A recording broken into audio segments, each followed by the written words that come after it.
So great to see people in person. We have been needing this, and we're really grateful that y'all could make it.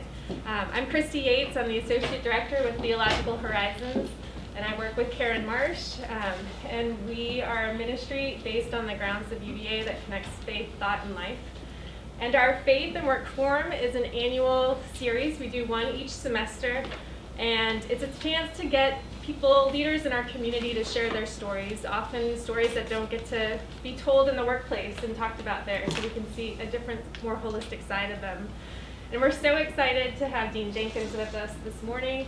And I'm going to introduce my friend Diamond first, Diamond Walton, who is an amazing person and a mom to two little ones and husband to a wonderful man. But I'm going to tell a little bit about her professional background.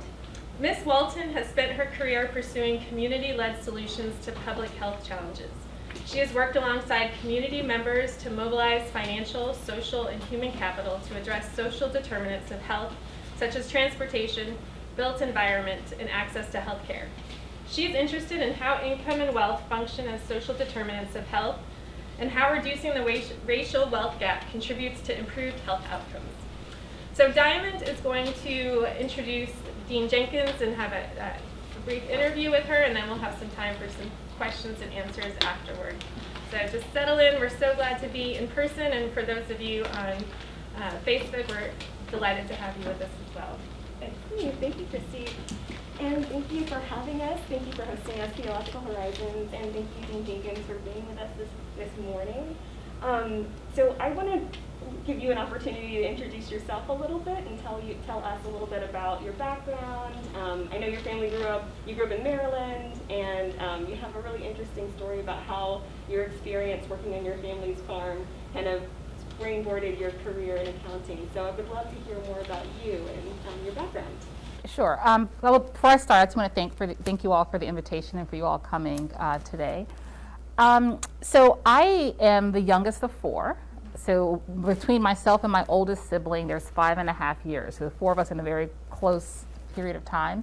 So my oldest sibling I have a brother, and then there's two sisters in between us. My parents own a farm, but my parents also own a trash company. And when you grow up in a family-owned business, everyone has jobs. And in our family, the job may have been helping to bring in crops on the farm, maybe doing billing in the trash company, maybe even sometimes going up, taking the pickup truck out and picking up missed houses, or whatever those things might be, right? It's all hands on deck, right, in the family-owned business. So I'll say how growing up in that business kind of helped me is working on the farm. If you ever want your children to go to college, have them work on a farm, because you think about, wow, I should really be studying. This is really hard work. And so I'll say that's a gift, right? So growing up on a farm, you learn how to work hard. You appreciate, the fruits of your labor, right? You can see that working hard has these clear outcomes that are beneficial. So I think that was a really great learning experience. But for me, how I ended up in the field of accounting has a lot to do with working in my parents' trash company. So I was responsible for helping my mother with the billing. And when I was in middle school, this is before personal computers. So personal computers became more common when I was in middle school. And I had been taking a programming class in my school. And I was using my parents' computer. I wrote a program with the help of my teacher that automated their billing process. And so my parents, of course, were like, this is the smartest kid ever. But I will tell you, it was a very simple, in the hindsight, a very simple program. But I think what I learned from that is, what I really enjoyed about that experience, what I learned from it was, being faced with challenges and thinking about how to use innovation to disrupt existing processes. And if I look over kind of this expanse of my professional career, I think those have been kind of the hallmark moments, are times where, in a difficult situation, facing some challenges, how to come up with creative solutions, to expedite, make things more efficient, but also help to create and expand value, and then kind of capture some of that value for the organization. That's amazing. That's amazing you developed a whole program to help your family business run more efficiently. That's fantastic. I'm one of 5 children too, so I understand the need for everyone to pitch in and do their part. So, as you're talking about your transition into the accounting field, I'm curious about, because, as I think about accounting, most of the time I think about taxes and audits, and I don't think about more the nuanced implications of your field. Mm-hmm. And so I'm curious, over the course of your profession, what are some of kind of the moral and ethical issues that you have come up against, and how have you used your faith to navigate those situations? Yeah, maybe I'll back up a little bit and say, I was raised Catholic, so my mother was converted to Catholicism as an adult. And like most children raised in religious families, you adopt the faith of your parents. And then sometime in your 20s, you're faced with a variety of things. You have to decide, am I going to continue on this path or not? So I will say I'm no longer a practicing Catholic for a variety of reasons. One is, the sexual abuse scandal in the Catholic Church, but also as an adult, kind of taking more of a critical lens to my experience with the church. I attended Catholic schools K through 12. So for a variety of reasons, began attending Protestant churches when I was at university. And then when I married my husband was not raised Catholic. And for anyone who is Catholic, it's not easy to be Catholic. So I think for us, it was a good decision, to go into a Protestant church. Also, my sister is a Presbyterian minister. And over the pandemic, as a family, we've been attending her church, which is in Brooklyn, virtually. And it's an interesting experience having a sibling who's a pastor, because I remember her when she wasn't a pastor. So that's been great. But as a little bit of a background. Yeah, but when it comes to being an accountant, I think the thing for me that resonates with being an accountant is that accountancy is about rules. Yeah. I'm a fan of rules for a variety of reasons. One of which is when you understand the process and the guardrails to something, it's so easy then to see the opportunities. So like even in the role as being dean, I'm like, okay, what's the process? Okay, because it says we can't do these things, that means those are things that we can do, that there's opportunity there. And so I think just people who are accountants, it's just our natural bent is to kind of see those opportunities outside of kind of what the structure is. But accounting is often referred to as the language of business. And I think what's frequently not appreciated about what happens in our profession is that we're very much communicating how are resources measured and reported and allocated. Mm-hmm. And in a large extent, everything that we do in life is about resource allocation broadly. And our profession is the underpinnings of our economic society, which is so intertwined with everything that we do. So I think that there's not as much appreciation for the contribution of accountants as there should be. But as an accountant, you're often faced with ethical decisions where individuals, as you can imagine, there's a motivation to report profits at greater rates than perhaps are warranted, to perhaps allocate resources in ways that may be inconsistent with the mission or value of the organization. But I have found that what your faith gives you, particularly a faith that's built over a lifetime, is it really clarifies for you who you are, what's important to you, but it also helps you to navigate in these gray spaces that we find ourselves in. So it's the bright lines, right? There are bright line rules in accounting, bright line rules in life, and those are all super easy, right? Like you shouldn't kill people. Right. We know that. You shouldn't take money out of people's purses, right? We know these bright line rules, but these gray areas are where the faith that you've accumulated over a lifetime helps you to weigh the opportunities, the pluses and minuses, and then make an informed decision. Yeah, that's really helpful. Yeah, and thank you for telling us a little bit more about your faith background and journey. My husband's a pastor too, and so it is always fun to see him preach and then also know his personal life. It's not inconsistent, but it's also it's good to see a full person and just know that context. So. Yeah, it always scares me a little bit when she says, "Oh, I remember from childhood," and you're like, "Oh no, it's not going to be about me."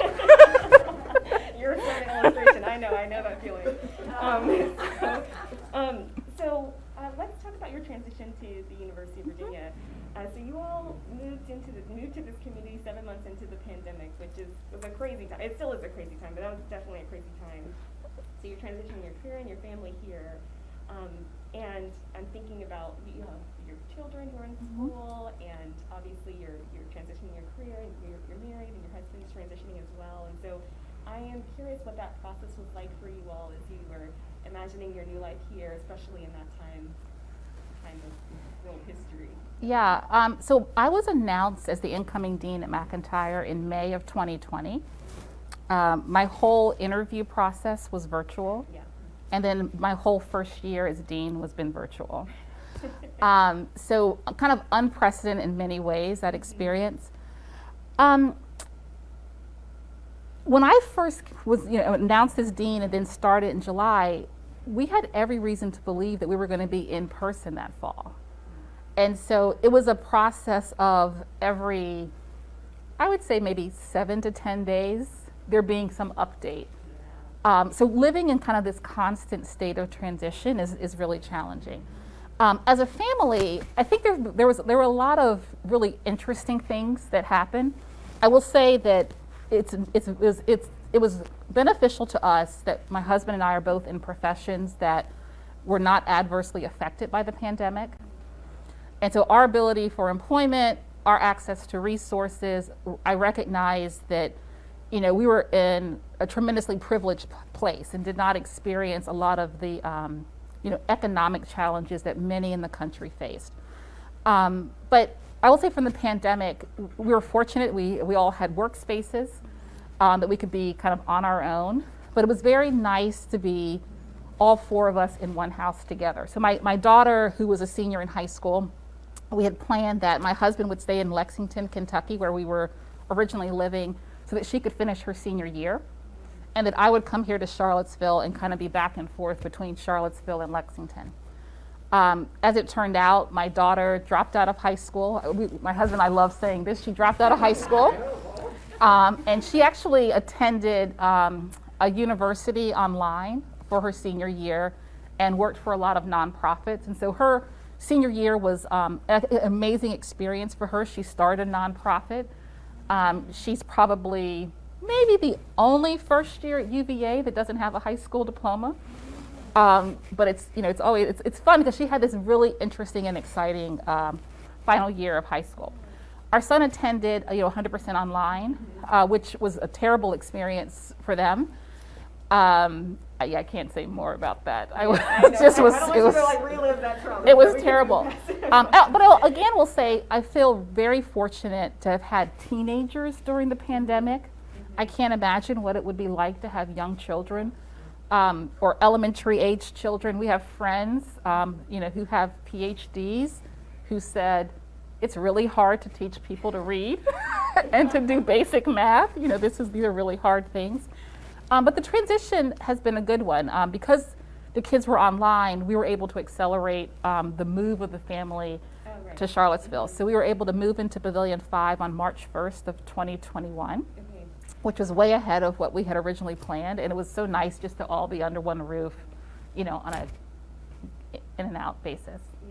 Yeah, and we are one of those families that has small children, and we're trying to navigate early pandemic life without childcare. So yes, happy that we've moved to this space and have more support. So I was curious about, as we're, thinking about this experience of the pandemic, I can imagine even apart from, with the transition and maybe the loss of maybe friends or social networks as you move to a new city, there may have been other cases of loss that you've experienced over the course of the pandemic. And I was, you're in this new role and have all this responsibility, but also are navigating the challenges that we all are facing every day, especially in this again, in this period of world history that's just, something we've never experienced. So I'm just curious, as you've been experiencing the pandemic, how have you been processing it? What are things that have been helpful for you as you've been moving through this? A couple of things. We, again, fortunate in that we only lost one personal, connection to COVID. A sorority sister of mine Again, recognizing that, access to resources and things like that really had a significant effect on kind of how you experience the pandemic. I will say for our children, again, teenagers through the pandemic and social unrest, we were able to kind of see a new side of our children, a new level of commitment to society and the lived experiences of individuals that I'll say, made us proud, but also was interesting to see, their passion and their level of commitment, which has not cooled in the aftermath. But some of the things that we found that have been amazing is things that we share in common. So we all share a love for good food. And over the pandemic, we all kind of have had unique interactions around food. So my husband does the vast majority of the cooking in our family. But over the pandemic, our daughter started baking. So she bakes all kinds of pies. She made tiramisu last week. So she is all in on the baking. Our son, who is 16, and never really very interested in cooking, now makes pulled chicken and uses the air fryer to do all kinds of things. Even I have started cooking, so I normally only cook for company. So I've been making buttermilk biscuits. And my son, he doesn't like to cook so much but loves to eat, he loves pumpkin pie. And I think I've made, maybe in the last 60 days, I've made 4 pumpkin pies. And if you're going to put the effort in to cook, you really want someone to eat it. So I think I made a pumpkin pie on a Sunday, and by Wednesday morning it was all gone. So I think cooking is something that kind of has been great, a great bind, coming together in our family. My husband and I, moving to Charlottesville, we both play golf. Yeah. And so we've been playing more golf. The weather is better in Charlottesville. So we've played golf. We go out, I don't go out in this weather. He's a 52-week-a-year golfer. I'm not. But when it's nice out, we will go maybe one evening during the week, and maybe over the weekend we'll go out and play 9 holes together. And he and I, when it's warm, kayak on the reservoir here. So we'll be out maybe at 6 a.m. So we go before work. So we'll go out around 6 a.m. and kayak. And so there have been these things that have been made possible because of the pandemic that you don't really think about when you only can spend time with your family, that I think have been really a beautiful experience of COVID in the midst of the tremendous tragedy that kind of sits side by side with it.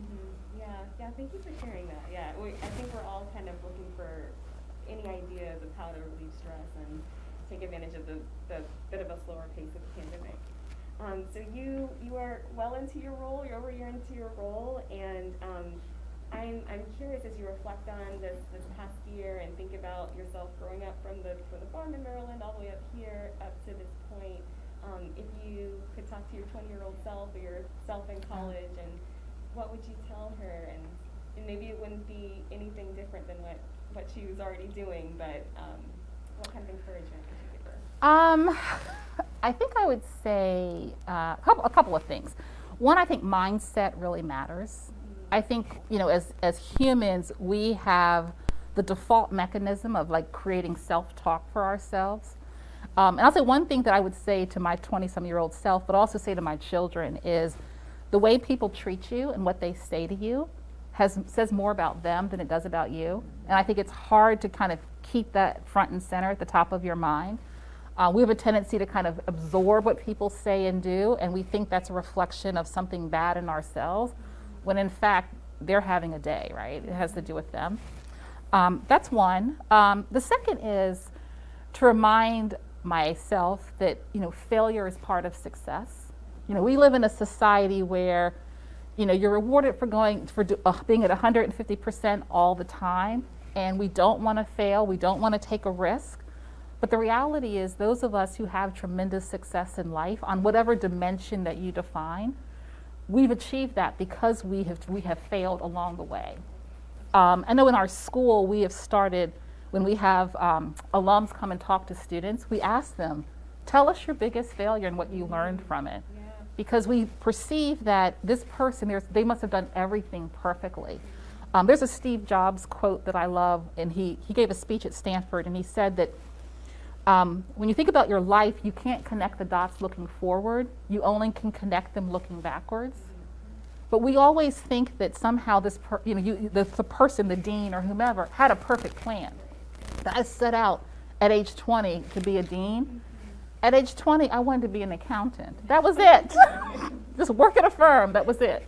And so, life shifts around, right? And you want to make the next best decision that you can. But that things work out, right? So taking it back to faith, I think about the story in the Bible of the official who had a son who was sick and was going to die. And he knew that Jesus was nearby. And so he walks to have a conversation with Jesus and say, I need you to come. I need you to come and save my son.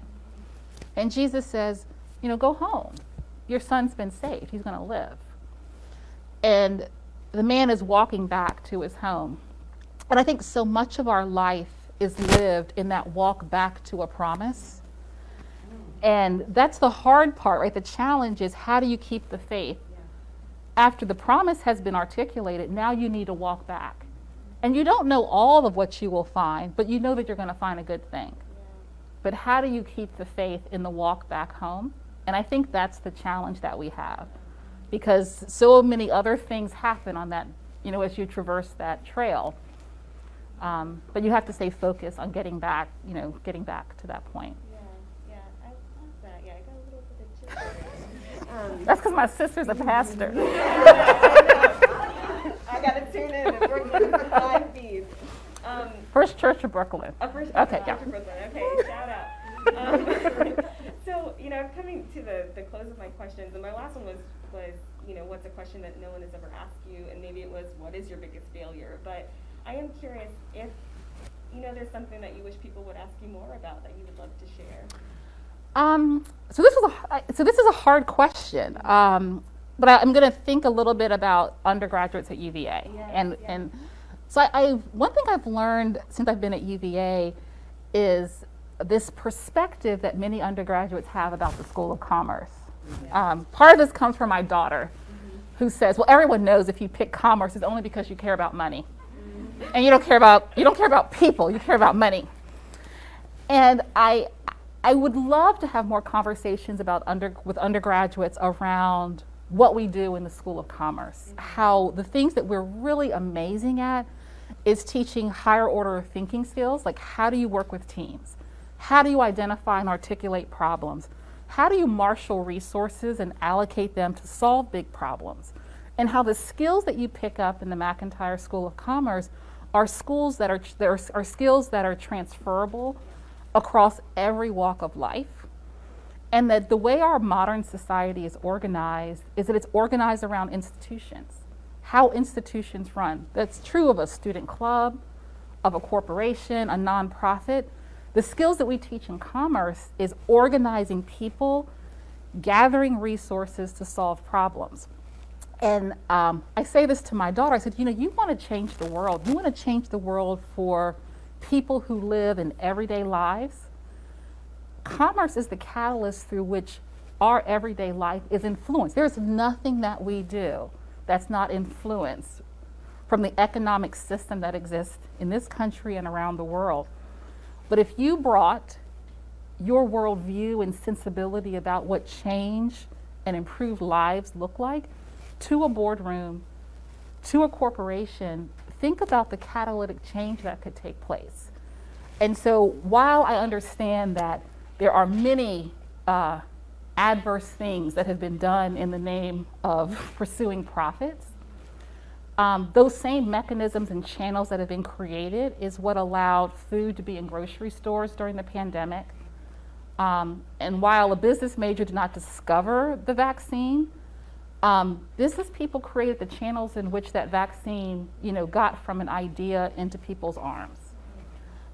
And so there is power in what we do in the School of Business. And I think if students who care deeply about the world we live in thought about the power that they could exert, within an organization, that the world would be a better place if they brought their perspective into the world of commerce. So that's what I would like to talk to students about. Oh, I love that. I love that. Because I definitely, as a UVA student, had that impression as well. Not that people just wanted to make money, but that it wasn't as connected to the social issues that I thought were the most important. And so I really appreciate you clarifying that. So that's the conclusion of my question, but are we going to open it up for others? Yes, we have about 20 minutes to open it up for questions from the audience. You mentioned earlier in your talk that boundaries set really help you see opportunities. But I'm curious, has there ever been a time where you felt you had to break a boundary? That I had to break a boundary? Yeah, maybe to achieve something, maybe it's for your faith or... Are you saying like did something illegal or what are you saying? Just being clear. It's streaming on Facebook, right? Or is it going against the status quo? Oh, yeah. So I am a nonconformist by nature. So going against the status quo is something I'm very comfortable with. Try to think of it. I will think of an example of when it was hard to do. So I'll give an example. So this is when I was at University of Kentucky, and I was the vice dean. So I managed all the faculties. Part of what I did. Faculty are people who feel as though they can do anything. Like, I have this hard thing in my personal life. I can take care of that. Like, I don't need any help, right? I'm. And so I will say there are 2 occasions where I had to go to faculty and say, you may not realize this, but you're struggling, and you need to step away from the classroom. But faculty's identity is tied up in our research and our teaching. And being told that we're not serving our students well and that it's time to take some time off or to step away is a really hard thing to process. So I will say it was probably easier, and in our community, it would have been more acceptable to say to the faculty member, you just need to buckle down and get that work done. But I think seeing someone's humanity and telling them the thing they need to hear, even though it's not the thing they want to hear, can be a really hard thing to do. So is that helpful? Okay. Yes, ma'am. Dean Jenkins, thank you so much for sharing with us. I'm a 4th year in comm right now, and so it's really cool to get to know you better. But I'm also kind of asking about boundaries. But something that I have really dealt with balancing throughout my 4 years here, and particularly like pre-comm and comm, is the idea of rest, and the idea of rest in the Christian faith, but also being ambitious to go into these fields to work for justice within the world of commerce. So I'm just kind of curious about, you are obviously a remarkable, accomplished woman, just how you approach rest, how you see it if you do rest, and just I imagine you as the dean who in my mind never sleeps or something like that. And so I just want to know your experience with rest. I know that's a big question. But. Yeah, so I'll say a little aside before I answer your question. I think this is true of people who are partnered, like if you're married or you have a life partner. So I'm married. I think choosing your partner well makes a huge difference. So I'll say for me, my husband and I, before we got married, had conversations about what we imagine our life would look like. And, do you want more education? How many kids do you want? What are we going to do with these kids when they're born? So my husband took 10 years out of his career to stay at home with our children. As I mentioned, he's a couples and family therapist. So I think choosing well, and if you're not partnered, I think choosing your friends well, your close friends well, is really helpful, and giving people permission to speak in your life truth, like the things that you need to hear. I think that's just an aside. But with regard to rest, I heard a story, this has been many years ago, about a pastor who had a mental breakdown because he was always giving. And he let his personal, his emotional health just go because other people were in need. And when he came out of that, what he did was the first thing he would schedule on his calendar for the year was his rest and relaxation. So he put that on, and then he put the rest of his life around those commitments. So for me, I recognize that I need rest. So I don't have meetings on Wednesdays. which I will say is hard for the people who manage my calendar, but I'm like, no meetings on Wednesdays, no meetings before 9 a.m. And part of that is because I'm a bit of a workaholic. So like my husband would tell you that during the pandemic, I got more work done than like two people. So my natural tendency is just to kind of buckle down and work. And so I have to schedule these times not to do that. So I think that's really important for someone, particularly someone like myself who's fairly regimented in kind of how I manage my day. Scheduling those things and being intentional about those is really important. Again, also my family will tell me when like you're working too much, you need to stop doing this thing. No, you can't bring your computer downstairs while you're watching the basketball game with us.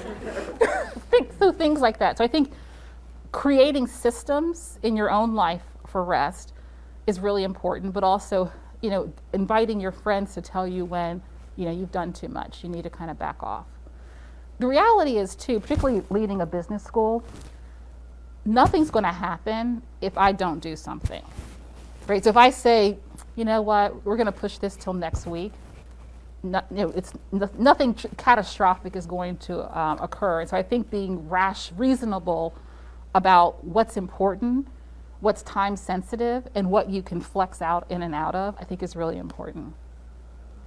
At the end of the day, I know that if I'm well rested and that I've had like some fun and enjoyment, that I'm much more effective at my job. It's hard to convince yourself of that though. So you kind of have to start off building that competency and fluency kind of in what you do. Because it's hard to back off once you're all in. I have a couple of questions. One really short one is, what nonprofit does your daughter start?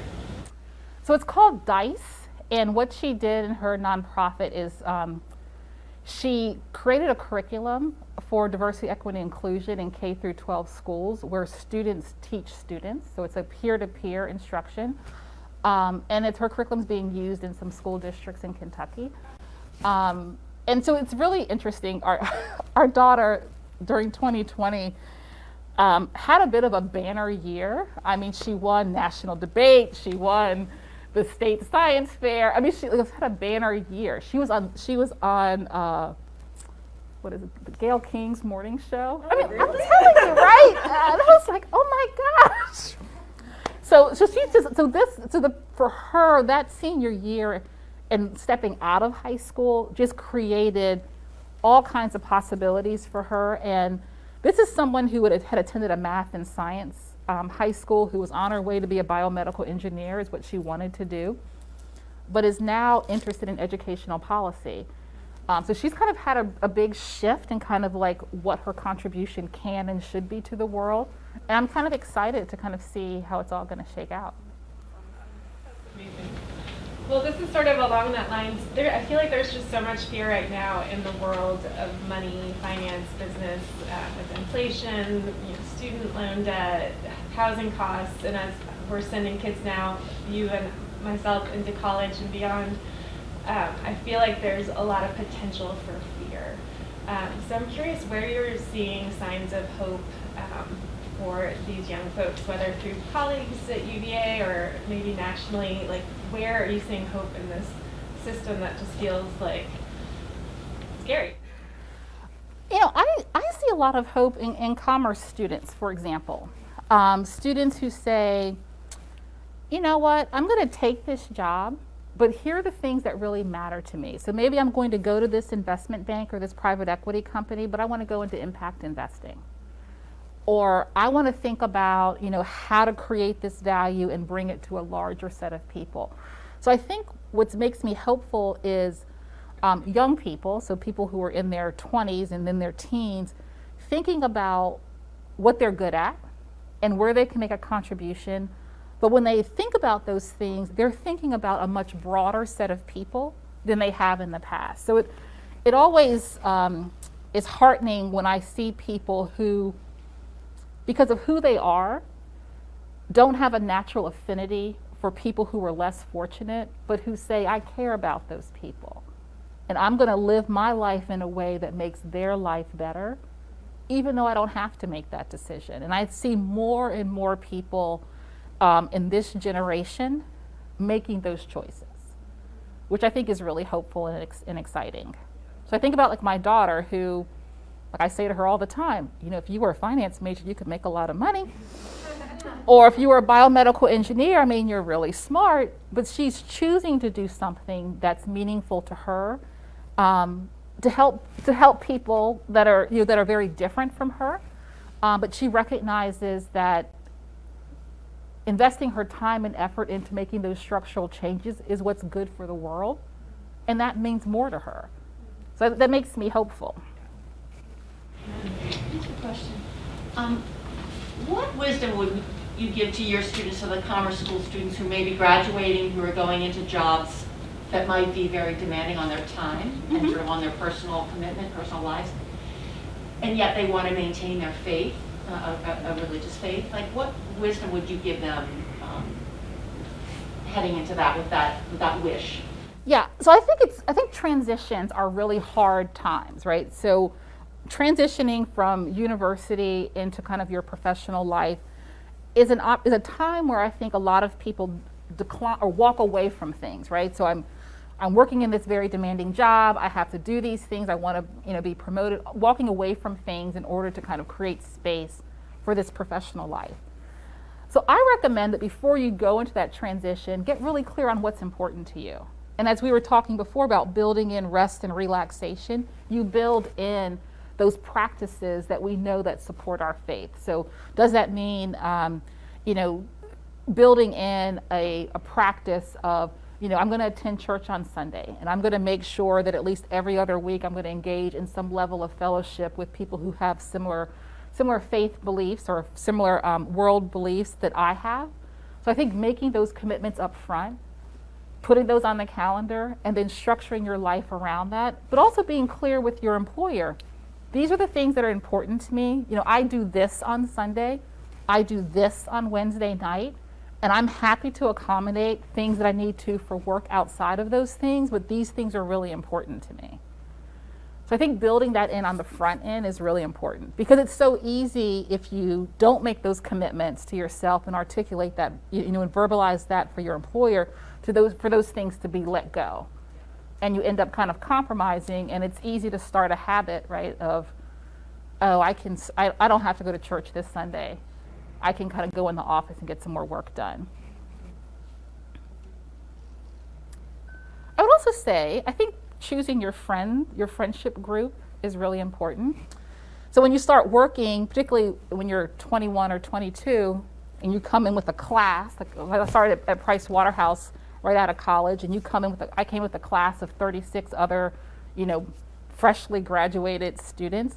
Those people become your friends, and it's so easy to kind of pick up the lifestyle of this group of people. So I think it's important that you have a group of friends that you're regularly engaging with that have similar values and similar, you know, desires of what they want to get out of life. Because those are the people that kind of help you to make good decisions and help remind you of who you said that you want to be. Because I think it's easy when things get busy and life gets hard to also lose those parts of yourself that are really important to you.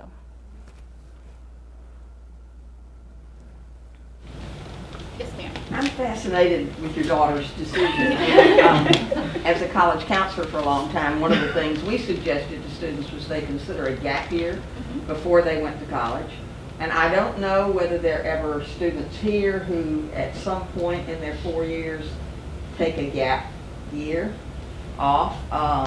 But I just think sometimes having that ability to think through what's important to you and that kind of thing and have a different experience.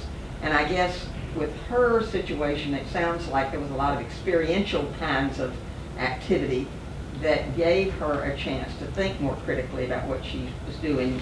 I don't know whether you all have students who take a gap year before they come to Virginia, or whether there are ones that take it during the time, but I'm wondering what you think about a gap year experience. So I think it's a great question. So I some of my daughter's friends who started as first years at UVA with her took gap years, and I think that was probably COVID driven in part. But gap years I think are becoming more common, Yes. more popular. I would say my personal opinion is if you're going to take a gap year with purpose. Like it has to have some purpose. It's not just a year off to go hang out. Because our daughter talked about taking a gap year, and I said, where are you going to be working? And where are you going to be living? Because you need to. And so her senior year was very much like a gap year for her. But I think taking a gap year, you have to have a purpose. So like, for example, our daughter speaks Spanish, and so she has talked about, well, maybe I'd like to go and live a year in a Spanish-speaking country. I'm like, okay, I get that. That makes sense. So what are you going to be doing in this Spanish-speaking country? So I think if there's a purpose to it, something that's going to enrich you as an individual, I think that's helpful, or an experience that's going to help you kind of figure some things out. So I think there are a lot of students who don't really know what they want to do at university. And so maybe taking a gap year and working may bring some clarity to that. I do think there's an alternative to a gap year between high school and college, which is a gap year when you're at university, which I'll say as a parent is risky, because I always think if you walk away for a year, you might not come back. But I will say, like our daughter has talked about, well, maybe I'll take a year off between second and third year to go and do something really interesting. And, for her, I think that would be fine, because I kind of know that she would go and do something that for her is going to help her clarify, how do I want to spend my last 2 years at UVA? So I think there's a role for a gap year. But I'll just give you an example. Our son, who's a very different person, I probably will say to him, you need to go right on. Don't stop. Keep on going. So I think it depends on the person. I hope that's helpful.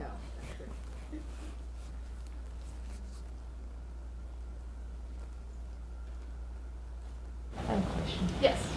What's life like for you and your family living on the lawn? My husband and I really enjoy it. So we have hosted the lawn residents, the fourth years who live on the lawn. We've hosted them a few times at our house for lunch or for dinner, and it's been great getting to know such a broad cross-section of students at the university. So being in the McIntyre School, our undergraduates represent less than 4% of the total undergraduate population. So I'm exposed to a very narrow set of students. But getting to know students that are at other schools at UVA and kind of learning about their hopes and dreams for themselves has really been a lot of fun. Our son, who is 16, has also enjoyed it. So the lawn residents invite them over to hang out in their rooms. And our son is not really yet into dating. And so right now it's fine. But I'm like, this could become problematic. But right now it's going really well. For our daughter, who's a first year, when she was, the summer before her first year started, I said, well, how frequently do you think we'll see you? And we agreed on every other week she would come for dinner. But we probably see her 3 times a week because, free laundry, food, and also she plays the piano, so she comes to practice the piano at our house. So we see her a fair amount. And it's been really a gift, I think, for her brother, him being able to see her and she taking him places and doing things with him has been really, I think, a good experience for him. Also, he loves the corner. So he's working, so he has money, he has a debit card, and he likes to go to the corner and get food, go with friends to the corner. So I think all of those things have been a really interesting experience for him. Our friends who come also love it. They love walking through this 200-year-old building and kind of hearing all the, the historical realities of living in the academical village. We have some friends who are architects who come and who are like, I would love to live here. And I'm like, there are no closets in this house. We have bathrooms. Yes, got to count your blessings. There's bathrooms. But we moved from a house that was half the size of our pavilion, and we have 2 storage units because we don't have enough space for all of our stuff. Did I say there are no closets? There are no closets. But the rooms are so our pavilion is 7,000 square feet. Individual rooms are huge. But Maybe you can All right, we'll talk. You have to help me with making my argument. But it's been an amazing experience living in the pavilion. And getting to know the other pavilion residents has been a lot of fun as well. Yes, ma'am. So this is kind of maybe an outdated question, but did you make any New Year's resolutions this year, or do you have any things you're hoping to change this year? So I have adopted a New Year's habit for the year. So every morning I've begun writing down my intention for the day. And I have found that to be really helpful. So, I'm guessing like most people at night, I'm laying in my bed and I think, oh my God, these are the things for tomorrow I need to remember. But, getting up in the morning and saying, here are the 2 or 3 things I want to accomplish this day. And they're not always tasks, but sometimes they're things like, be more patient when you talk to so-and-so today, things like that. And then at the end of the day, just kind of reflecting on, those intentions I set in the morning and then kind of like how the day has gone. So I teach some leadership modules and I teach students about the importance of journaling and how it's just a way of kind of processing your day. And that's something I've done sporadically, but I'm trying to make it more of an intentional practice in my life. I'm also trying to ride my Peloton 4 times a week. So, yes, ma'am. Have you visited the memorial to slave laborers? I have. Can I ask how, as a African American woman, how does that impact your agency? How does it impact your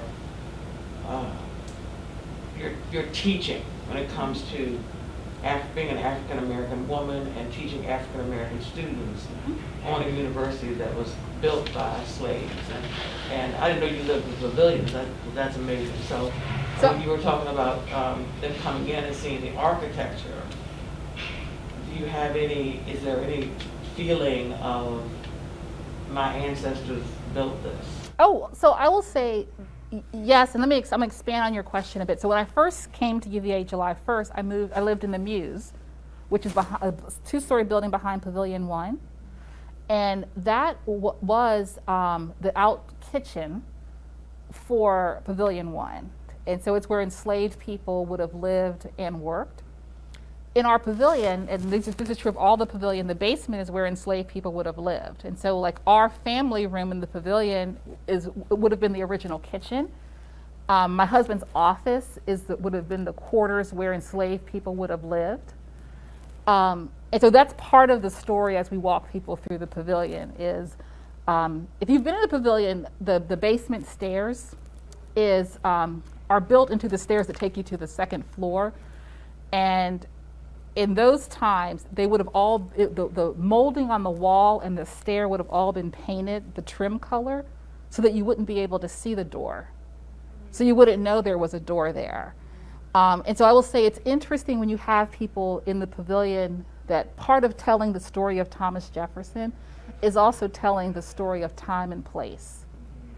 And one of the kind of very interesting things about the pavilion is that in the basement, the floor would have been all dirt. The floor has now been raised, so the ceiling in the basements are really low. And it's interesting, that's part of this story. So when I first moved to Charlottesville, I would walk in the morning, and I would leave the Muse, I would go for a walk by the stadium and come back down University Avenue, and I would always end at the Memorial to Enslaved Workers. And a lot of the thought I had around that is, here you have enslaved people who made such contributions to the establishment and the building of the University of Virginia, and to be an African American woman dean in the School of Commerce, no less, right, is a bit of I don't want to say a full circle, but it's a story and a narrative that I keep top of mind because I recognize that my presence is telling a story in and of itself, which is an important story to tell. And I think being people of faith, right, you see the through line. in the story of African Americans that have been enslaved in this country, right? So as a descendant of enslaved people, right, the power of that is not lost on me. And so in coming into UVA, many people, I will say friends broadly, like, oh my God, I can't believe you're going to UVA of all the places, right? But to some extent, that history is the thing that makes UVA a special place. So is that if I answered your question? Okay.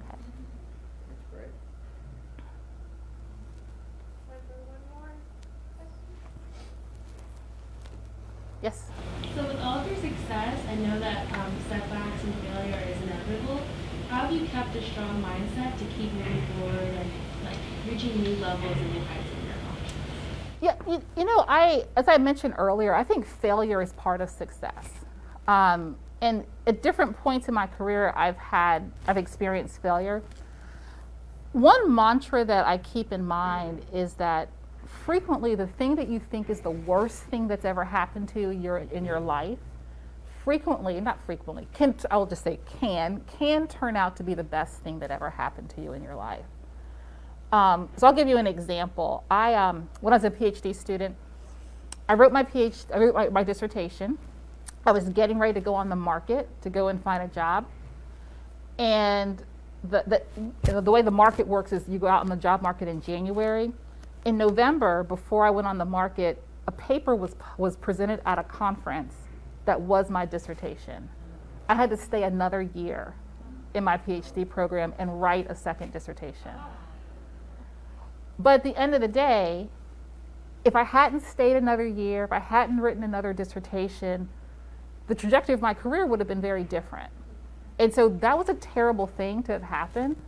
But at the end of the day, things have worked out really well, right? So again, it's these kind of things where you're like, this could be like life-altering, it's awful. But I stayed another year, I wrote another dissertation. I actually started 2 working papers that ended up being my first 2 publications. So those things wouldn't have happened if I hadn't stayed another year. And so, we all have setbacks, but I think, again, mindset and perspective is really important. It's also why I think it's important to be in a community of faith and in a community of people who are like, yeah, this thing that happened is trash, but you can do it, right? So it's the same thing where, like, in the story I told about that parable, right, Jesus is saying, your son is healed, just go back home. And so things happen on that walk, but you just got to keep going, right? Because you know the way home. You just have to keep going. So that's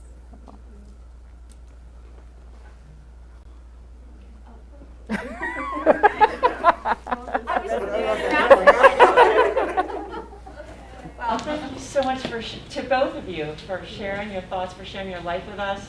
It's such a gift for us to know you, not only as a leader here at the university, you make us so proud, but to know you as a full person, a human, a woman of faith, a woman of family, and a woman who's willing to share an hour of her time with us. And for everybody who's been streaming live, thank you for allowing us to do that. So at Theological Horizons, we always end with a blessing, and I will say it over us now. May the Lord Christ go with you wherever he may send you. May he guide you through the wilderness, protect you through the storm. May he bring you home rejoicing at the wonders he has shown you. May he bring you home rejoicing once again into our doors. Amen. Thank you.